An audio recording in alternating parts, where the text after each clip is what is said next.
banyak istighfar. Secara khusus masalah istighfar. Karena ada sebuah hadis Nabi SAW yang berbunyi, bisa saja rezeki seorang hamba tertahan, ya, ditahan oleh Allah, belum dikasih, ditahan dulu karena dosa yang dia lakukan. Karena dosa yang dia lakukan. Jadi dosa itu bisa menahan.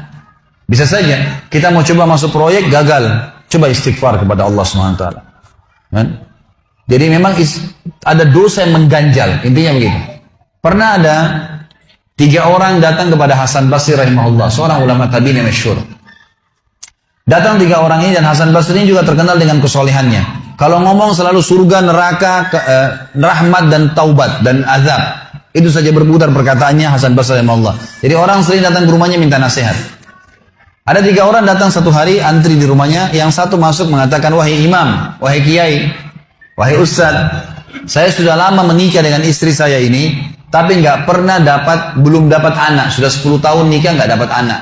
Kami sudah ikhtiar ke tabib ini, minum itu, tapi belum juga Allah takdirkan. Apa saran Anda? Maka kata Hasan Basri, perbanyak istighfar. Perbanyak ya, bukan kerjakan istighfar, perbanyak. Terus lisanmu astagfirullah wa atubu ilaih, astagfirullah terus diucapin. Jangan berhenti. Maka kemudian keluar orang tersebut. Masuk orang kedua mengatakan, wahai imam, saya sudah lama kena penyakit di perut saya, sakit terus. Kalau sakit saya sampai nggak bisa tahan, rasanya pengen mati saja kena sakitnya. Sudah coba berobat ke sana sini nggak sembuh-sembuh. Apa saran Anda? Kata Hasan Basri, perbanyak istighfar. Perbanyak istighfar. Amalin, pulang. Datang orang ketiga mengatakan, wahai imam, saya sudah lama bekerja banting tulang. Mayoritas waktu saya sehari kerja keras. Tapi saya tidak pernah kaya seperti fulan. Ditunjuk orang kaya di kota itu. Di kota Basra, di Irak. Apa saran Anda? Kata Hasan Basri, perbanyak istighfar. Pulanglah 3 orang ini. Lalu kemudian istri Hasan Basri bertanya, wahai suamiku, ketiga orang ini tadi butuh satu mungkin dikasih modal, mungkin satu ditunjukkan tabib yang tepat, mungkin obat. Kenapa Anda cuma suruh istighfar saja? Kenapa enggak istighfar diikutin dengan yang lainnya? Dikasih modal, dikasih obat. Kata Hasan Basri, wahai istriku, tidakkah kau dengar kalau mereka sudah ikhtiar dan sekarang tinggal mereka terbuntu, tertutup di sebuah pintu yang mereka tidak tahu bagaimana jalan keluarnya. Maka saya mengingat firman Allah dalam surah Nuh. Surah Nuh ini surah nomor 71 ya. Ayatnya ayat 10 sampai ayat 12. Nabi Nuh alaihissalam berkata kepada kaumnya tentang istighfar. Surah Nuh surah nomor 71 ayat 10 sampai ayat 12. A'udzu billahi minasyaitonir rajim. Faqultu astaghfiru rabbakum innahu kana ghaffara. Yursilis samaa 'alaikum midrara wa yumdidkum bi amwalin wa banin wa yaj'al lakum jannatin wa yaj'al lakum anhara. Kata Nabi, kata Allah Subhanahu wa taala, Nuh berkata kepada kaumnya, istighfarlah, minta taubatlah kepada Tuhan kalian, sesungguhnya Dia Maha menerima taubat hamba-hambanya. Manfaatnya Dia akan menurunkan untuk kalian dari langit midrara. Midrar, kata para ulama tafsir, bisa berarti hujan yang lebat, bisa berarti rezeki yang non-stop, terus dikasih sama Allah bertubi-tubi.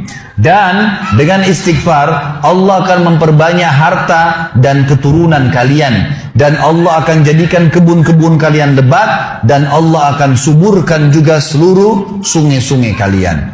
Jadi di sini manfaat daripada istighfar. Ada kisah yang lain teman-teman sekalian, kisah Imam Ahmad rahimahullah. Imam Ahmad rahimahullah dari 4 madhab tadi, Abu Hanifah, Malik, Syafi'i dan Ahmad. Ahmad bin Hanbal muridnya Imam Syafi'i. Madhab yang keempat. Imam Ahmad rahimahullah di akhir hidup beliau ulama besar hadis.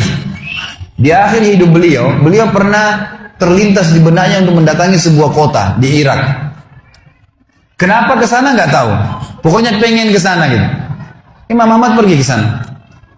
Tiba di kota itu, tapi saya tidak temukan dalam riwayat ini kota apa yang dimaksud. Tiba di kota itu, Imam Ahmad tiba azan maghrib. Lihat masjid, ada satu masjid, masuk masjid itu sholat berjamaah. Orang nggak tahu dia, karena zaman dulu orang tidak ada foto, tidak tahu lihat bagaimana wajah siapa orang ini, nggak kenal. Habis sholat maghrib, Imam Ahmad duduk sedikit baca Al-Quran. Azan Isya dia ikut sholat. Selesai Isya, Imam Ahmad pergi ke pojok masjid, mau geletak tidur. Marbot masjidnya datang, dekatin. Wahai syekh, syekh ini dalam bahasa Arab 3 artinya. Bisa hal dari 3. Bisa orang tua, syekh. Bisa orang alim, bisa orang kaya. Jadi tidak selamanya kalau antum dipanggil di Saudi syekh dianggap orang alim gitu. Bisa saja orang tua gitu kan. Dipanggil, hai Syekh, orang tua maksudnya. Ngapain anda di sini? Kata Imam Ahmad, saya musafir. Nggak kenal orang siapapun di kota ini. Besok pagi saya mau pergi. Nggak ada tempat nginap, saya mau nginap di sini. Karena zaman dulu nggak ada penginapan-penginapan kayak kita sekarang, banyak hotel segala gitu. Kata marbotnya nggak bisa. Masjid nggak boleh tidur. Kata Imam Ahmad, saya didorong-dorong keluar dari masjid. Orang ini nggak tahu kalau ini Imam Ahmad. Kalau tahu mungkin diundang ke rumahnya. Tapi ini marbot, masya Allah, istiqamah nih gitu. Keluar dari masjid, ditutup pintu masjid sama dia. Imam Ahmad lihat orang yang sudah pergi. Imam Ahmad lihat ada teras masjid, tidur di teras masjid. Balik lagi marbotnya. Wahai Syekh, ngapain sini? Musafir, mau tidur, nggak ada tempat nginap. Nggak bisa Syekh. Teras pun nggak boleh, peraturan. Ini saya bilang tadi istiqomah luar biasa nih. Imam bilang saya didorong-dorong ke jalanan.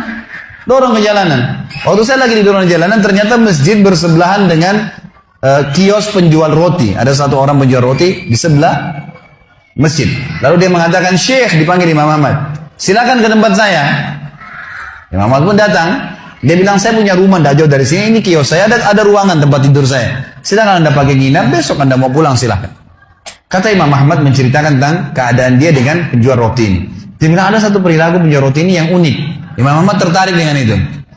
Dia bilang, setiap kali orang ini pecahin telur, ngambil terigu, ngambil garam, itu sambil astagfirullah wa atubu ilaih, astagfirullah wa atubu ilaih. Terus lisannya nggak pernah berhenti nih astagfirullah wa atubu ilaih, kecuali Imam Ahmad bilang saya ajak ngomong atau dia bertanya pada saya. Kalau berhenti istighfar lagi, selalu begini. Kata Imam Ahmad, saya bertanya, sudah berapa lama kau amalkan nih? Orang itu bilang sudah lama, dari saya masih bujang. Kebetulan orang ini sudah tua seumur sama Imam Ahmad, sudah mendekati 60 tahun lebih gitu. Baik, dia bilang sudah lama, dari saya masih bujang. Kata Imam Ahmad, ma samaratu istighfarik, apa manfaatnya istighfarmu? Apa yang kau dapatkan dengan istighfar yang sebanyak ini? Kata dia, tidak ada apapun yang saya minta kepada Allah kecuali diijabah. Apa saja saya minta Allah kasih, tinggal satu yang belum Allah kasih. Kata Imam Ahmad, apa itu? Dia bilang, saya minta dipertemukan sama Imam Ahmad. Lah ya, kisah nyata. Imam Ahmad mengatakan, Allahu Akbar, istighfarmu lah yang membuat saya datang ke kota ini, tidak tahu kenapa. Istighfarmu yang membuat marbot masjid mendorong-dorong saya keluar masjid. Istighfarmu yang mendatangkan saya ke tempat ini, tempat praktekmu, ke rumahmu. Karena saya adalah Ahmad bin Hanbal. Saya adalah Ahmad ibn Hanbal. Bagaimana istighfar teman-teman sekalian mendatangkan rezeki yang luar biasa. Permintaan apapun didatangkan. Seorang alim ulama biasa didatangin, ini malah didatangkan sama Allah ke tempat orang ini karena istighfarnya. Dari memperbanyak istighfar manfaatnya sangat besar. Hadis Bukhari kata Nabi SAW, siapa yang mulazamah selalu istighfar, Allah akan jadikan jalan keluar dari masalahnya dan Allah akan berikan rezeki dari tempat tidak disangka-sangka.